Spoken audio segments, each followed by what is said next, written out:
Hello, OCPS families. I am Gladys Galvan Carrion, Senior Manager for Family and Community Engagement. I want to welcome you to this special edition of Parent Academy. This virtual meeting academy is very special. If you are turning, just like joining us live, or maybe you are watching this recording later, let me tell you, we are so glad that you are here. Today's session is one and truly matters. Paying for college special financial aid night. Before we dive in, let's go do a quick, check-in.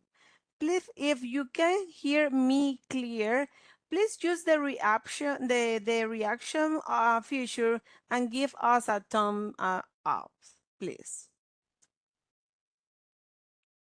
Okay, I see everybody can.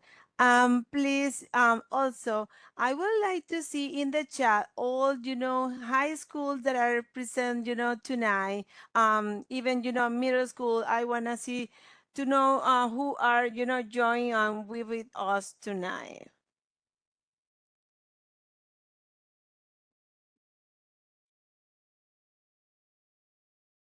Okay, let me see. Winter Park High School.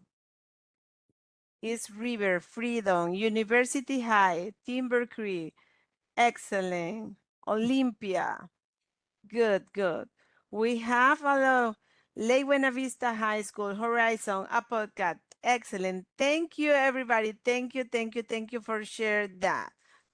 Um, Let me remember that you can use the closed caption option and choose the language of your preference, if you need that. If you are watching this later, don't worry, we are covering. This session will be recorded and then will be available in our OCPS family YouTube channel.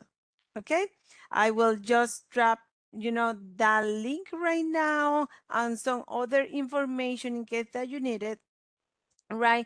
And I will love you to please go and subscribe. And as soon as we upload this video, you will receive the notification in case that you need to review information, you need to, review Petro contact, our contact, you will have that information just there. Okay. With that being said, I would like to introduce our presenter for tonight. You have the opportunity to know today, to get the more updated information from one of the experts, Ms. Pedro Hernandez, Director of Outreach Services for Florida Department of Education. Thank you, Pedro, for being, such an incredible partner and collaborator with Padre Academy. Every time that we, call Pedro, ask Pedro for information, he always say yes and, support us to bring the most updated information to our family in OCPS. Hi, Pedro. Good afternoon and welcome, students. I will be presenting tonight an overview of financial aid for the high school senior, but more importantly, we will also delve into specifically the Bright Futures information. We will cover all information in a short term, and you will be able to understand, proceed, and completely take advantage of financing your financial future. So with that in mind, I'll go ahead and begin. This presentation is once again provided by the Office of Student Financial Assistance from the Florida Department of Education. Just wanted to let you know this presentation is specifically geared for the 25-26 high school graduate enrolling or applying for the 26-27 academic year. But we will also make sure that we address a couple items that are highly of interest for you if you are not in that specific field. So, what are we going to first cover today? So, before we all begin, one of the basic lessons that you walk away from, one of the most essential things is when you're talking about financial aid, you are going to encounter people that talk in a financial aid language and has its own acronyms.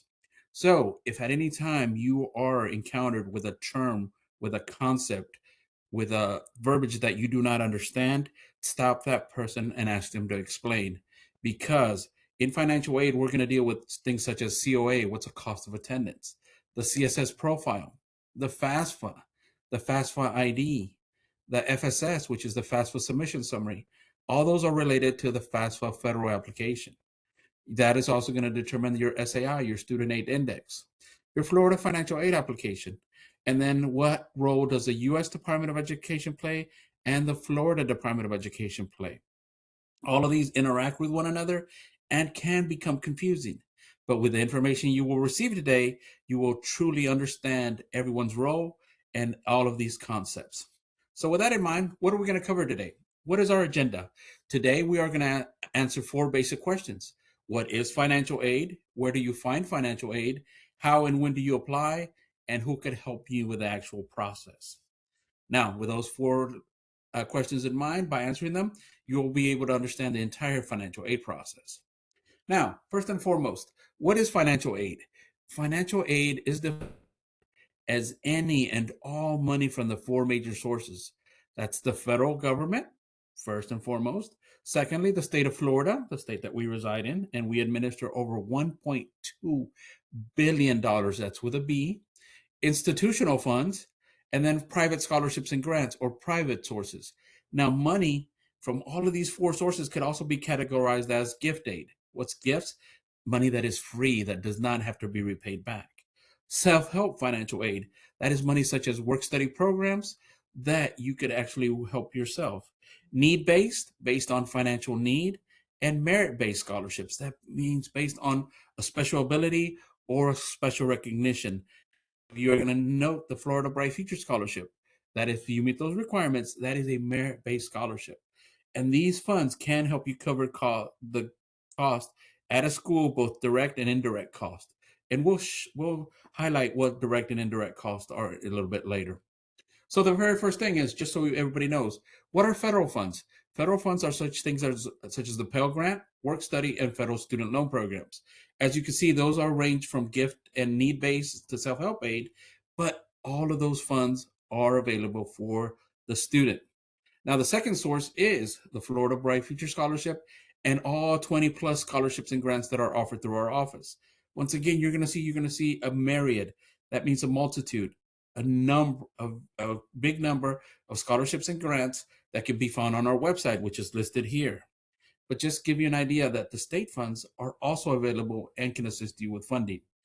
Institutional financial aid, that means money from either the colleges, the universities, or the technical centers. They'll be able to assist you, and they're going to provide institutional funds based on academic need, major of study, and numerous other things. Once again, as you can see, gift aid, merit aid, need-based aid. And finally, private scholarships. Yes, private scholarships are available to all students, and it is part of those 4 major sources. When it comes to private scholarships, those are based and can be originated from the high school that you're at now, and the college and university that you're attending. They could also be based on employment, whether the student or the parents, where are they employed? For example, if a student is employed at Chick-fil-A, McDonald's, any industry, if they inquire, those institutions normally supply the student with additional college funds. So, once again, 4 major sources of financial aid: federal, state, institutional, and private. Now, some of those are going to address what's called the cost of attendance. And that cost of attendance is what's going to cost you to go to an institution. And that's going to vary from one institution to another. That's going to vary whether you're in state or out of state, and whether you're on campus or off campus. Those determinations are going to set the cost of attendance specifically for you. Now, that cost of attendance is made up of 2 components. Normally, the direct cost, which is your tuition, fees, and housing, and just basic needs, plus the indirect cost, the transportation to go to and from, additional cost. Those 2 costs are going to make up your overall cost of attendance. But when you start researching for each and every school that you're looking at attending, every school is required to have what's called the net price calculator. That net price calculator is going to have the ability to provide you a very good idea of what's going to cost you to go to that certain institution, whether it's in-state or out-of-state. When once again, that's whether you're living on campus or off campus. It will tell you exactly what's it going to cost you to go to that institution. Now, just so quickly review, these are just things that when you start comparing apples to apples, you want to compare what is the biggest change. And as you can see, the biggest change is going to be that direct cost, the tuition and fees. For example, if you go to an in-state school, on average, those average about a little over $3,000. Those are your state schools, which are your community colleges, which in Orlando would be Valencia, Seminole, or Lake Sumter. Now, if you were to go to a public four-year college or university, that is the UCFs of the world, the UFs, the Florida States, the 12 state universities, tuition and fees at those institutions are just a little over $6,000. And if you were to go to a out-of-state institution, University of Georgia, University of Alabama, those institutions on average, just for tuition and fees, would cost you as a Florida resident, would cost you about $28,000. And if you were to enroll in a private institution, whether in-state or out-of-state, those are averaging about $39,000 in just tuition and fees. And then, of course, you would add all the indirect costs for those institutions for a four-year basis. Now, if that scared some students, let it not, because the next slide is what applications do we fill out so we can start receiving financial aid? Now, there are going to be the top two are your free application for federal student aid. This application is, but if you would like to be evaluated for federal, state, and institutional financial aid, it is an application that schools, colleges, universities, and technical centers utilize to evaluate you, the student, for those funds. The Florida financial aid application is a totally and separate application. If, as a high school senior, you fill out both the Florida financial aid application and the free application for federal student aid, you will definitely be evaluated for all federal, all state, and all institutional financial aid. That's a very good thing. Now, if you are going to, for example, to one school that in the state of Florida that requires the CSS profile or the College Scholarship and Services profile is the University of Miami. No other schools in the state of Florida require that. But if you are going to an Ivy League school or the University of Miami, they highly encourage you fill this out because those schools, because of their large endowments, they utilize this application to evaluate you for more fun. In addition to FAFSA and Florida financial aid funds that you'll be evaluated for, they'll evaluate you for additional funds. And now, if your institution requires you to fill out a separate application, complete that application. And once again, private scholarships. The number of private scholarships are going to be based on you. How many private scholarships applications can you fill out, which you would like to be evaluated for? There is no limit on private scholarships. So just go out there and fill as many as you can. So just to quickly review, there are the free application for federal student aid or the FAFSA, the Florida financial aid application, which is required if you want to receive Bright Futures, but also for other scholarships. Now, with that in mind, let's move on. Now, really quickly, the FAFSA is once again completed annually if you want to, once again, be evaluated for federal, state, and institutional funds. This is what it looks like. As you can see right now, if you were a high school senior, you're filling out the 26-27 FAFSA that's available right now. That's for the next coming year. But if you look right below that, that if you want to fill out the 25-26 FAFSA, that is asking if you are going to graduate right now and mid-year or in the in the spring, in May or June of 2026, and immediately enroll in summer. That traditionally is part of the 25-26 year. So you would complete both applications, the 26-27 and the 25-26. Now, there is no harm if you fill it out and you don't go, perfectly fine. The school doesn't see you show up for school. They would just not ignore that application. But it's vitally important that you fill this application as soon as possible because every single year, these applications are now going to open up on October 1st. So if you're a high school senior this year, the 26-27 application opened up October 1st of 2025 for the next year. So next year on October 1st, that's for the following year. And that's vitally important because this application is utilized by the schools to award certain financial aid that is very limited. And we'll go over why that's vitally important because there are scholarships such as the Florida Student Assistance Grant, that is a state scholarship, that is a need-based scholarship that this FAFSA is required for, that only certain number of students receive it because we do not send enough money for a qualifying student to receive it. But if you are one of those students that fills out your FAFSA form earlier, you're more than likely to be evaluated early and awarded than if you were to fill it out later in the academic year. They apply this concept to not only some state and federal scholarships, but also to institutional funds. That's why we highly, highly recommend fill out your FAFSA application as soon as you possibly can. So what does that mean? Next year, October 1. For this year's students, that application is open right now. Complete it as soon as you possibly can. You are still considered one of those early applicants. Now, the FAFSA application, once again, this application can be sent to multiple schools. So if you don't know what school you're applying to right now, you could send it to all of them. And you can send it up to 20 schools. Most students are going to have 3 or 4, but just make sure you monitor the deadlines because every school is going to have what's called a priority financial aid date. That is when they would like for you to have your FAFSA completed at that institution. The deadline is further at the end of the actual at 26 academic year, but what you want to do is fill it out now. Now, the FAFSA is going to ask you whether you're dependent or independent, and they're going to make that determination. And then if you are a dependent student, you are going to need your parent or contributor's information. And they normally send that email to that student or parent. If you're an independent student, you're not going to need any parental information. Once again, make sure that you fill out as soon as possible. Now, once and when you do fill out the FAFSA application, you're going to get back what's called the FAFSA submission summary, the FSS. This is vitally important because make sure that what you're submitting now matters, that it is all correct. This is your confirmation because as a young adult now, it is your responsibility to ensure that you have submitted this FAFSA. And by viewing the FAFSA submission summary or FSS, after filling out the FAFSA, and you're going to receive that 3 to 5 days via email, you're going to see everything that you answered. And if you need to correct errors, it's going to ask you to log back into your FAFSA, complete those errors, re-sign it with your FSA ID and password, and submit that application. That application, once again, will then contain your student aid index, your SAI. That is very important because that is what need-based financial aid is going to be evaluated on.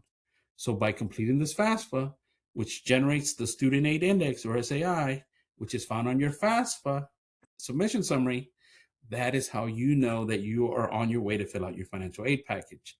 Then the school itself, once they get all of this information and you have been accepted to that college, university, or technical center, they're going to match all that up and provide you with an offer of financial aid that's going to have all your federal funds, state funds, institutional funds as part of your financial aid package.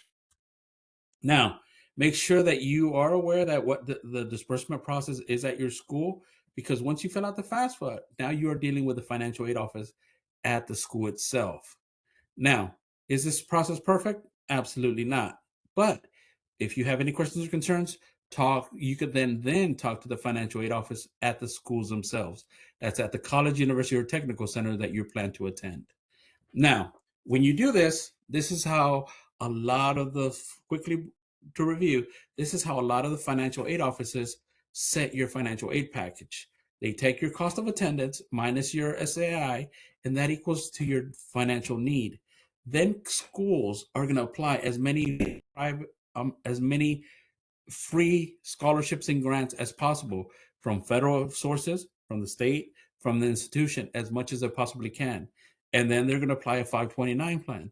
And then they're going to apply the federal loans, the student subsidized and unsubsidized, and the parent loans to try to get your financial need to zero or as close to zero as possible. Now, we highly, highly recommend when you look at that award, if you do not need those student loans, don't take them. Now, another big question I'm always asked is, but can I get too much financial aid? Absolutely not. So if you get more free money from federal, state, and institutional, where does it go? Top. And what's the very first thing that gets dropped off? Are the student loans. So if you get as many private, federal, state, institutional dollars, great and phenomenal. That means that you are funding your education with all this free money that could assist you to pay for college. Now, let's move on to the Florida financial aid application. Remember, this is the second one. The Florida financial aid application opens up the high school senior year on October 1st. Now, apply early because your deadline is August 31st of your high school graduation year. That means August 31st of 2026. But if you want to have a completed financial aid file, guess what? You can apply it as soon as you possibly can. And this one application, that's Florida Financial Aid application, is used for multiple programs. But the one program that a lot of students require about is the Florida Bright Future Scholarship. This application is a 5 to 10 minute application, and it is required of every student that wants to qualify for the Florida Bright Future Scholarship. Let me repeat that. The Florida Financial Aid application is legislatively mandated for students wanting to qualify for the Florida Bright Future Scholarship. Students can log in and view their status once they submit this application and throughout the whole entire career. You're going to apply at, this is the website, Florida Student Financial Aid, sg.org. Now, what does that website look like? That website is going to look like this. And at the very center of it, as you can see, there's the first-time applicants. This is where you create an account and submit your application. You're going to always come back to the same website. On the upper right-hand side, there's the login. You can click on the login, and with your account information that you set up, you could follow and track the progress of your Bright Futures application and all of the other state scholarships and grants. Now, I'm going to give you an advanced preview because on this website, as you can see on the right-hand side, you're going to see the list of all of our state scholarship and grant programs. Those are all fact sheets. You can click on those and look specifically, what does it take, or what are the requirements to meet every one of those scholarships? But remember, if you fill out a FAFSA, if you fill out a Florida Financial Aid application, you are automatically evaluated for a great majority of these. Now, once again, the Florida Financial Aid application, it is required for the Florida Bright Future Scholarship Program, the Scholarship for Children and Spouses of Deceased or Disabled Veterans, the Rosewood Family Scholarship, the Florida Farm Workers Student Scholarship, and the Randolph Bracio Coe Scholarship. These scholarships are legislatively required for you to fill out that Florida Financial Aid application. So make sure that you do. Now, when it comes to the Florida Bright Future Scholarship, there are 4 levels of the scholarship. There is the Florida Academic Scholarship, the Florida Medallion, the Gold Seal Cape Scholarship, and the Gold Seal Vocational Scholarship. When you apply, we will evaluate you for the highest level. The first 2, Florida Academic and Florida Medallion, commonly referred to FAS or FMS, they will fund up to 100% of tuition and fees at a state college or state university. For the Florida Medallion, that's 75% at a state university. But if you elect to go, for example, to Valencia College, whether you're a Florida Academic or Florida Medallion, you will receive 100% of tuition and fees. But the Florida Medallion, once you get your AA or your AS, and you want or start pursuing as a degree-seeking student your baccalaureate, then that medallion reverts back to 75% of tuition and fees. But at the same time, it has now granted you, once again, 100% of tuition and fees for your first 2 years. Now, if you're a student that would like to pursue a vocational career, you could qualify with either the Gold Seal Cape Scholar or the Gold Seal Vocational Scholarship. We're going to review exactly what it takes to qualify for those scholarships. But the bottom line is, whether you are studying for an academic scholarship or a Florida vocational scholarship, that funding is available to you, and it can provide a significant amount for you to fund your education. Now, what does it take to qualify for the Florida Academic and Florida Medallion? There is a traditional way. The traditional way is by taking the required courses. As you can see, those are 4 English courses, 4 mathematics, 3 natural science, 3 social science, and 2 foreign or world languages. In those classes, and in just the top classes that you receive the top grades, you need to have either a 3.5 weighted GPA for the Florida Academic or a 3.0 for the Florida Medallion. Now, for this year, seniors, you have to have a qualifying test score. That means either an SAT, CLT, or SAT score. For the 25-26 graduates, that is a 29 ACT, a 95 CLT, or a 1330 SAT. Now, as you can see, for those high school juniors, we have those qualifying test scores, which are equally the same for next year's graduates or this year's juniors. So that is what you need to be aiming for to have by the time you graduate. Now, for the Florida Medallion, if you're a 25-26 high school graduate this year, the ACT is a 24 minimum, an 82 for the CLT, and an 1190 for the SAT. As you can see, those are the exact same scores for the Florida Medallion for the 26-27 high school graduates. And then the fourth requirement is service hours or volunteer hours. For the Florida Academic, you could either have 100 volunteer service hours or 100 paid work hours, or a combination of 100 between the volunteer and service hours. For the Florida Medallion, you need to have 75 hours for the Florida Medallion in service hours, or 100 paid work hours, or if you want to combine them, you need to have at least 100 between the two. Once again, those are all of the requirements. First one is the classes taken. The second one, the GPA in those classes and only in those classes. The third requirement is those test scores. Fourth requirement is the service hours. And that fifth requirement, as indicated before, the Florida financial aid application. Once again, and that's the 5 requirements. Now, vitally important that you have normally until high school graduation, or check with your counselors to see what and when service hours are required. The counselor will have an approved sheet and approved methodology to provide those. Now, how do we receive those for your evaluation? As part of your high school transcript, we are going to receive all the classes that you have, all your GPA, and your actual service hours. How we get your test scores is your test scores when you take either the SAT, CLT, or SAT, and if you take it multiple times, you can send them directly to the test repository. That means the test repository is by sending those test scores to either one of the 12 state universities or the 28 state colleges. Now, let's say, for example, you are in Orlando and you wanted to go to Rollins College. Rollins College does participate in the Bright Future Scholarship, but if you send your test scores there, that is not a state university or state college, public school. Now, if you are going there or you're going to the vocational center, you still have to send your test scores to either Valencia College, Seminole State College, Lake Sumter State College, or UCF, any one of those institutions, and that's how we receive the test scores. Now, there's a secondary way. Only for the ACLT, when you take your test or after you take your test, and you could actually have those test scores from those agencies sent directly for the Florida Bright Future Scholarship evaluation. Now, let me stop and make sure that you understand this.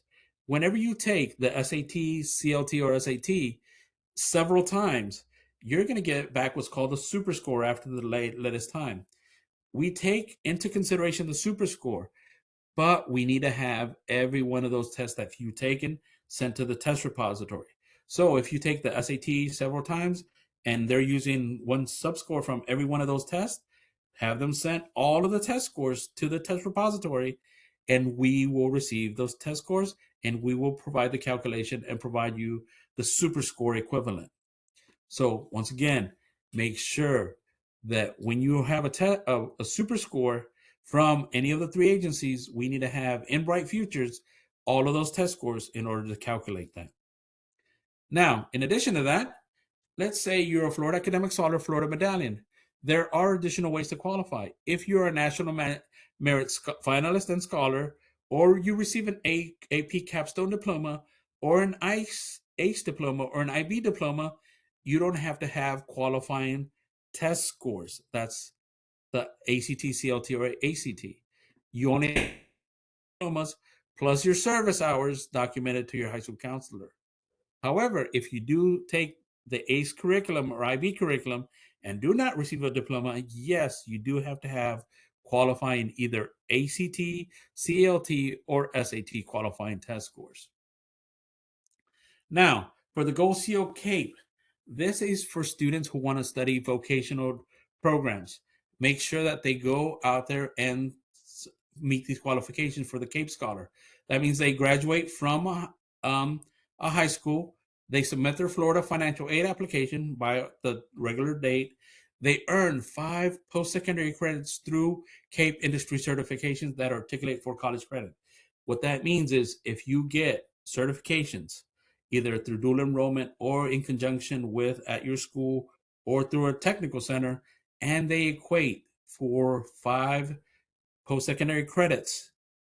That means that you do 30 service hours or 100 paid work hours or a combination of 100, you qualify for the Gold Seal CAPE.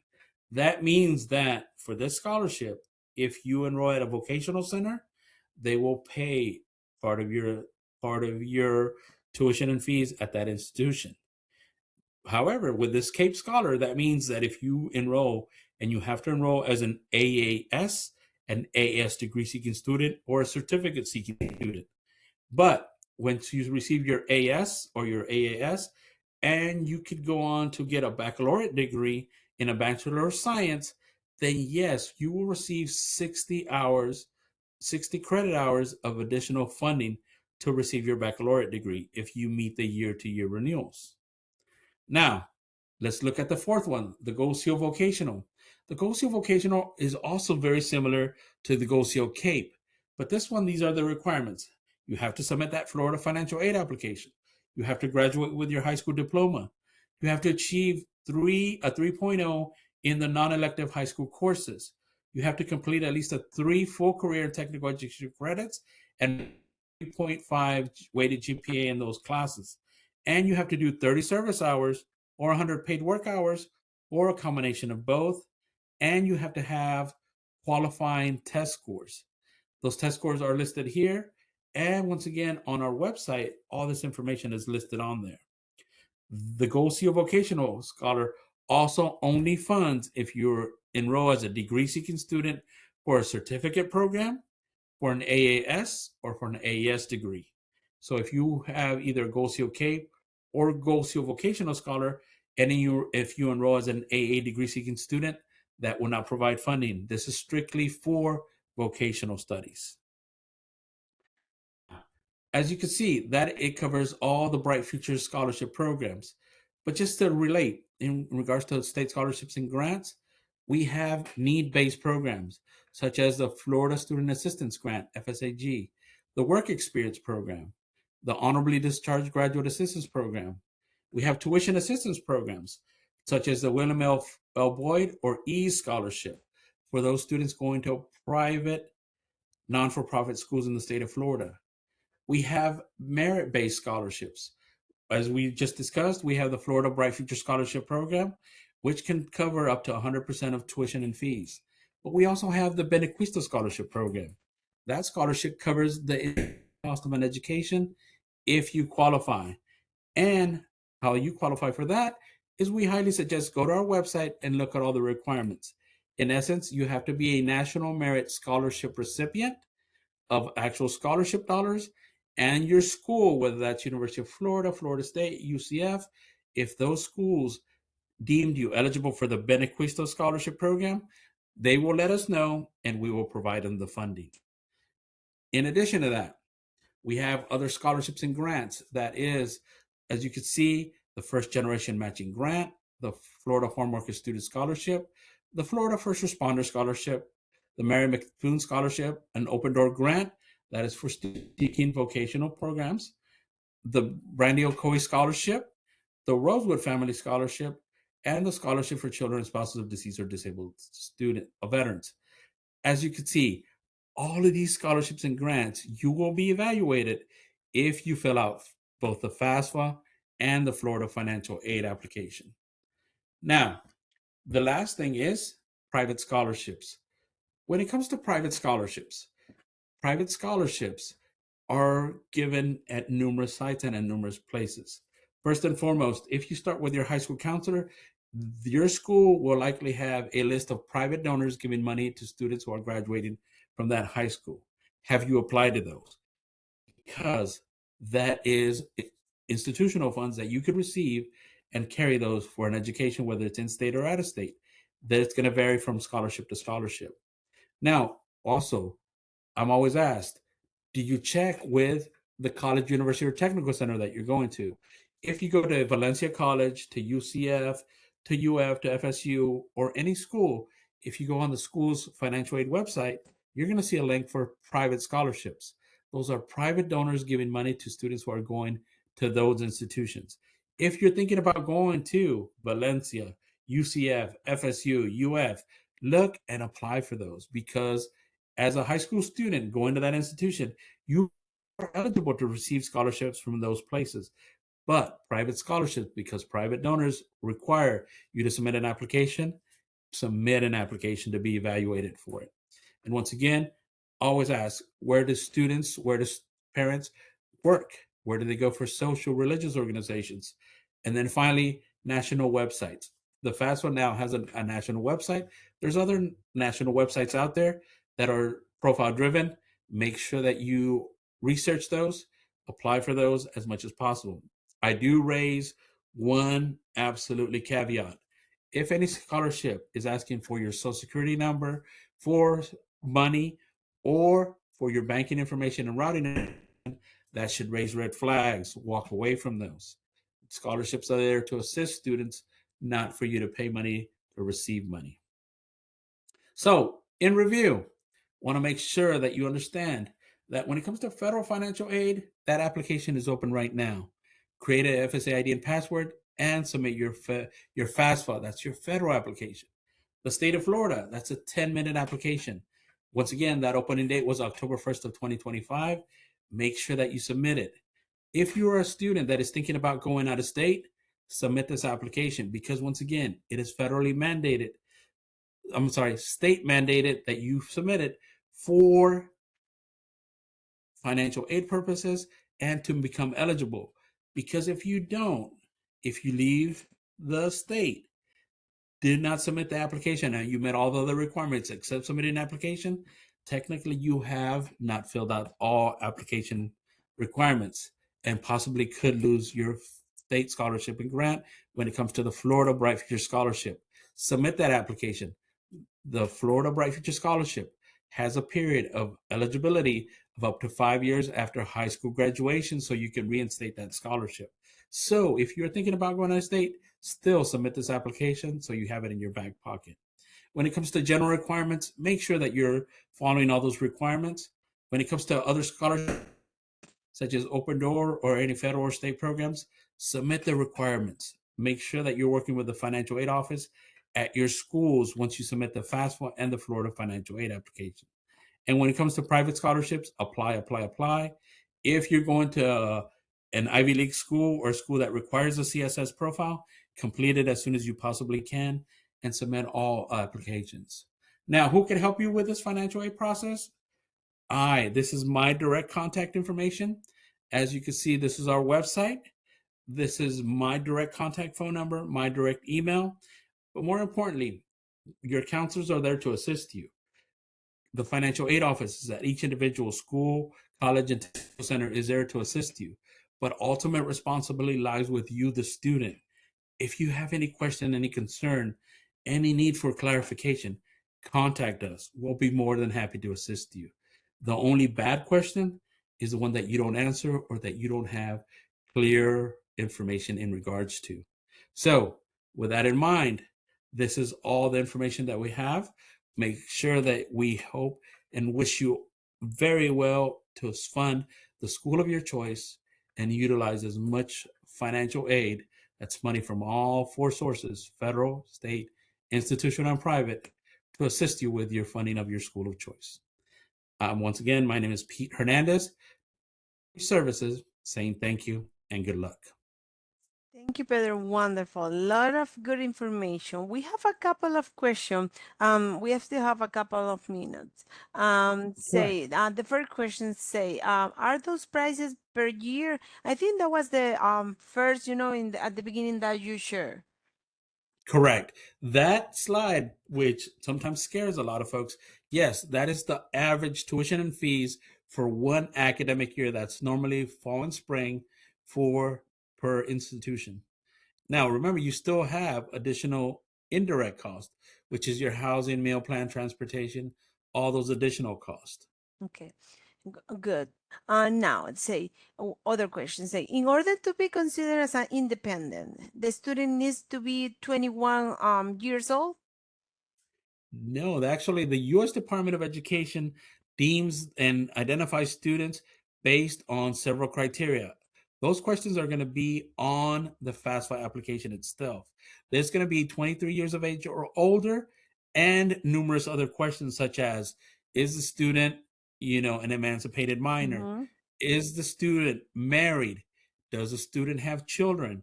Does the student have dependents? Is the student in active military service? Is the student homeless or at risk of being homeless? And if student an emancipated minor, that means, on their own. Mm-hmm. These rules are set and established by the U.S. Department of Education and not, just self-identified students. So if the student meets those requirements, the student will check off yes, and the FAFSA application will identify the student as both either dependent or independent based on how they answer those questions. Good. We have another question, Pedro. I think this is, do students have to complete all requirements from Bright Future by graduation?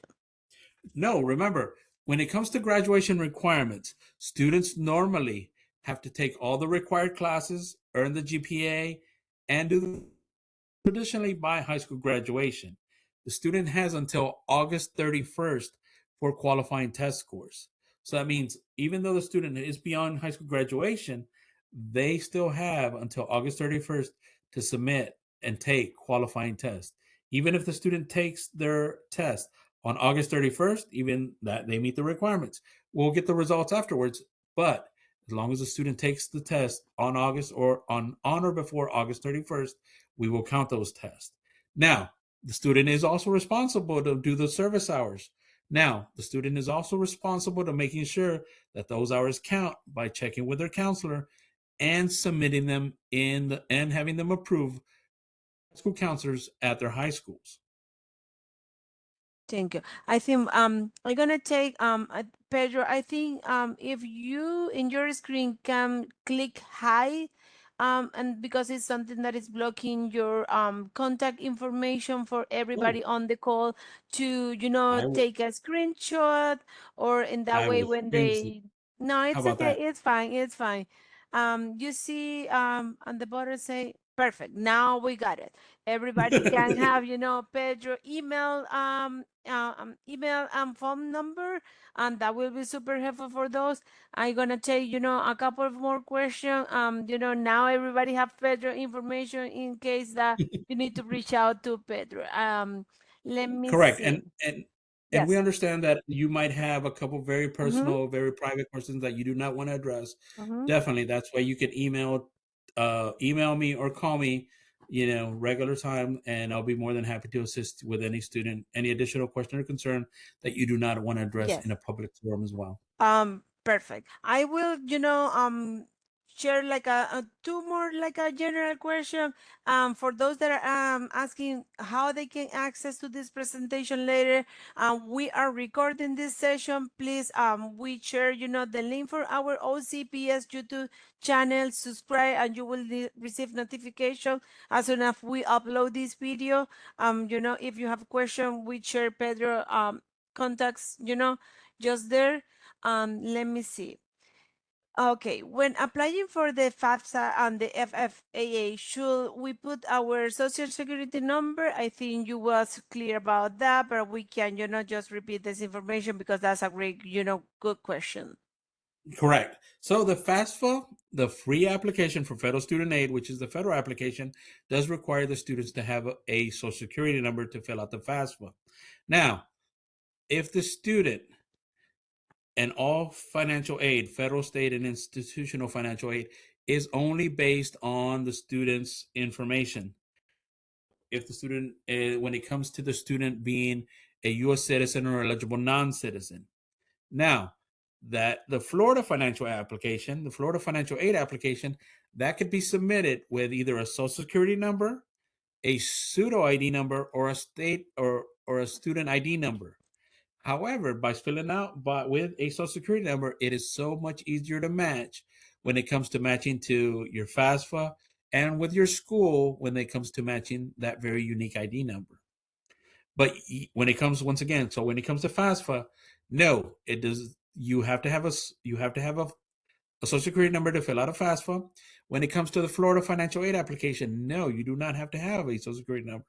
Once again, you can enter a social security number or your student ID number, or if you don't want to give either, the system will assign you a pseudo temporary number so you can complete this application. Okay, I will have one more question for you, Pedro. These are all really good questions. When I gonna do my best, and all these, videos gonna be available tomorrow. After this, we have a Spanish session for those that maybe would like to also, join us to the Spanish one. Pero, Pedro say, if a student didn't complete all requirement for Bright Future, can they apply for this benefit, for the following year? No, technically, that is why legislatively those requirements are geared for the qualifying student this academic year. So that's why it's vitally important that students understand and have the opportunity to ask questions and talk to their counselors, because those set criteria are set for this academic year. There are exceptions, and you could email me if you have an exception.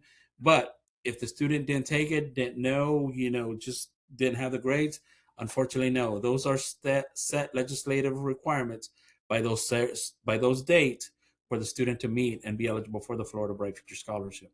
Great. And question, because this is Parent Academy. This is what I have a question that I really think is important for the parent. Do my parents need to do their complete the FAFSA with the student? Well, it depends. For when the FAFSA is, once again, it is not mandated to receive the Florida Bright Future Scholarship. But the FAFSA, once again, is utilized for schools to evaluate the student for need-based financial aid, other scholarships and grants, and for institutional funds. When it comes for Bright Futures, no, the FAFSA is not needed. It is not necessary. The student can fill out and meet all the requirements and does not need to fill out a FAFSA, but they do need to fill out a Florida financial aid application to receive and qualify for the Florida Bright Future Scholarship. Perfect. Thank you, Pedro. Thank you, families. I know we have a lot of questions. I'm dropping also our old Parent Academy email for you to, send us all the questions. But Pedro is sharing his contacts. Please take advantage of that.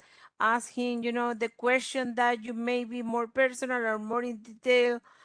He can, also help answer that question. I'm sharing again, future events. All the families that are here, please. February 20, we have our Spring College and Career Fair. We are receiving, around 70 college and university, different community organizations that work with high school students to help them to, plan, do a better, decision, the right fit for them. Thank you, Pedro. Thank you, family. I'm, dropping this information right now here in the chat for you guys. Let